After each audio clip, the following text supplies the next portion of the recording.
তো বন্ধুরা আর দু একদিনের মধ্যেই শুরু হতে যাচ্ছে আইপিএল 2025, কিন্তু এর আগে আরসিবিকে নিয়ে এমন মাথা খারাপ করা মন্তব্য করে বসলো রিঙ্কু সিং, যেটা শুনে কেকেআরের ভক্তরা খুশিতেই আত্মহারা হয়ে উঠেছে। এছাড়া বিরাট কোহলিকে নিয়ে এমন কথা বলেছে যে পুরো দুনিয়ায় এখন রিঙ্কু সিংকে স্যালুট জানাচ্ছে। তাই কি বলেছে আরসিবি ও বিরাট কোহলিকে নিয়ে রিঙ্কু সিং দেখে নেব এই একটি ভিডিওর মাধ্যমে। তাই তুমিও যদি কেকেআরের চরম ভক্ত হয়ে থাকো তাহলে ভিডিওতে মন থেকে একটু লাইক করে দিও প্লিজ। তার আগে বস, তোমার কি মনে হয় রিঙ্কু সিং না বিরাট কোহলি এই বছর সবচেয়ে বেশি রান দুজনের মধ্যে কে করবে? অবশ্যই কমেন্টে জানিয়ে দিও।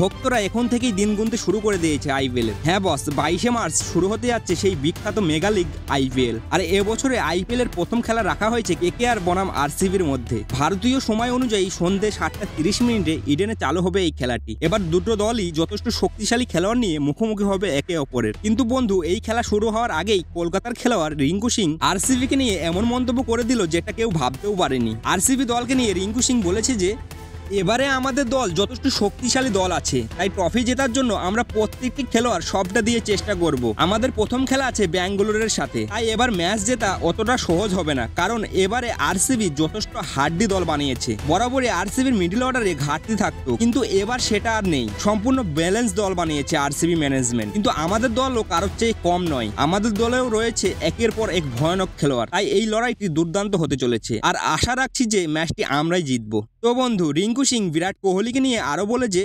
আরসিবি দলের বিশ্বের সবচেয়ে বড় খেলোয়াড় বিরাট ভাই আছে, আর আমি বিরাট ভাইয়ের থেকে অনেক কিছুই শিখেছি। সবসময় আমাকে নতুন কিছু শেখানোর চেষ্টা করেছে বিরাট ভাই। কিন্তু তবুও এবারের আইপিএলে প্রথম ম্যাচে বিরাট ভাই ও আরসিবির সকল ভক্তদের ইডেনের মাঠে কাঁদিয়েই বাড়ি পাঠাবো, এটাই আশা রাখছি। তো বন্ধুরা, রিঙ্কু সিং এর সমস্ত বয়ানই শুনলে তোমার কি মনে হয় রিঙ্কু সিং যেটা মুখে বলেছে সেটা কি কাজে করে দেখাতে পারবে? অবশ্যই কমেন্টে জানাতে ভুলবে না। আর তুমি কোন দলের ভক্ত সেটাও কমেন্টে জানিয়ে যাবে।